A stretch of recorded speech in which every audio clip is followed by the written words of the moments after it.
part of what will help sort of clarifying maybe the move here is kind of to distinguish, but not too sharply, between the way partitions were imagined and thought about in interwar years and the way they were exercised, especially in the context of Israel-Palestine and the South Asian context after 1945. And of course, part of the story here is that a bigger story of the British imperial decline.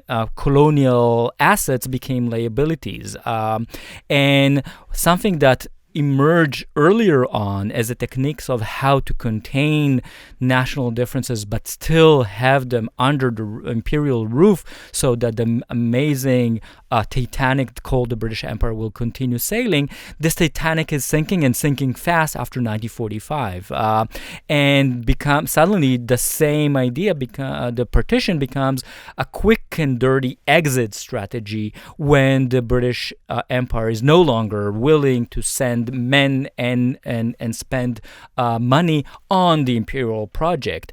But part of what is, of course, I think very bold intervention that we're trying to make here is that let us think about, especially, and this is something I would argue even in the case of the new Israeli nation state, think about what happened to that new nation state, a small new nation state that emerges out of the debris of that empire that was shattered.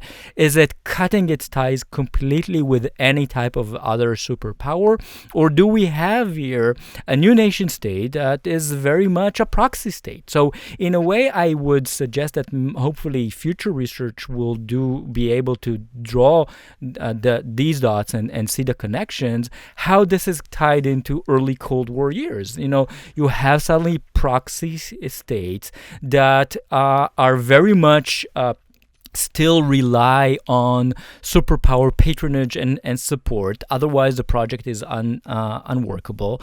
And therefore, if you'd like, the best illustration in the Israel-Palestine context is the 1946 Suez crisis. So here we pass the Rubicon. Israel is an independent state after 1948.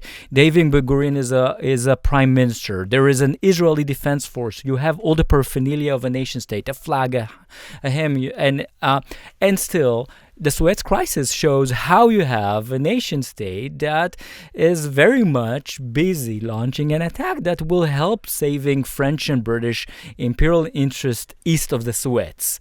So is a turn to the age of a nation state a big game changer? In many respects, of course, it's a game changer. But the proxy state, so in a way, partition will also allow us to connect, how we think about decolonization and how it ties into Cold War politics and the British imperial history writ large. And I also think that the kinds of ethnic conflicts that emerge through and after decolonization, and as a consequence of colonization itself, prove tremendously useful for people who are looking for venues for international intervention in the post-1945 years, right? So the idea of partition becomes kind of one aspect of the solving of conflicts globally, which is something that the United Nations, a new organization that is looking for a rationale for itself, looking for ways to exercise power, looking for ways to reshape the kind of emerging post-colonial global order under the leadership of the superpowers, of course, right? That this becomes a kind of useful venue for the exercise of that power, for the exploration of what internationalist authority will look like and to whose benefit it will redound.